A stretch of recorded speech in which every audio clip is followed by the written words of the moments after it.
আধুনিক প্রযুক্তি আর সচেতন পরিকল্পনা থাকলে ছাদের উপরেও যে গড়ে তোলা যায় সবুজের সফল কৃষিক্ষেত্র তা প্রমাণ করে দেখাচ্ছেন ঢাকার উত্তরার আব্দুর রশিদ। অল্প জায়গায় নান্দনিক বিন্যাসে তিনি ফলাচ্ছেন নানা জাতের সবজি ও ফসল। নিরাপদ খাদ্য উৎপাদনের পাশাপাশি তার ছাদটি পরিণত হয়েছে অবসর কাটানোর ঠিকানা। বিস্তারিত জানাচ্ছেন শেখ সিরাজ।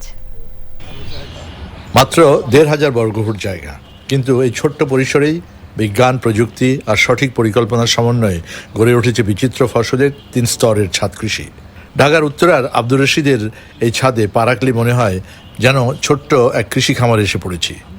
এই উদ্যোক্তার জীবনের দীর্ঘ সময় বিদেশে কাটালেও শৈশবে কৃষি প্রেম কখনো হারাননি, যা পুঁজি করে এখন অবসর যাপন আর নিরাপদ খাদ্য উৎপাদনে যুক্ত হয়েছেন। আমি মূলত কৃষকের সন্তান। আমি বেশ কিছুদিন ক্রোয়েশিয়া এবং কোসোভোতে ছিলাম।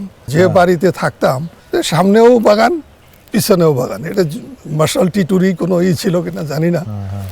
তো ওখান থেকে ফ্রেশ আপনার শাকসবজি আমি সংগ্রহ করতাম। তখন থেকে আমার মাথার মধ্যে আমি যদি কোনোদিন করতে পারতাম। আপনার অনুষ্ঠান আমি ইন্সপিরেশন পাইছি, ইট ইজ পসিবল। মাচা জুড়ে ঝুলছে টাটকা লাউ, ধুন্দুল সহ নানা জাতের শাকসবজি। এই ফসলি আয়োজনটির বাস্তবায়নের অন্যতম সহযোগী সেলিম হোসেন।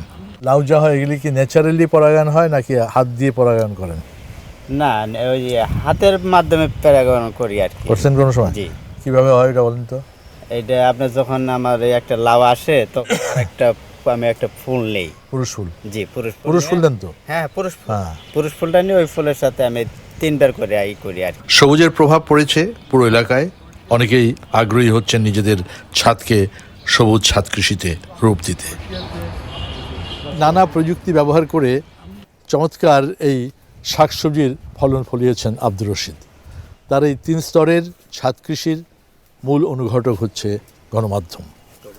তার মাধ্যমে এবং তার আশেপাশে উত্তরায় যত সবুজায়ন দেখছি সেগুলো দিনের পর দিন সম্প্রসারিত হচ্ছে, এটি তার বক্তব্য। দরকার সরকারি পৃষ্ঠপোষকতা।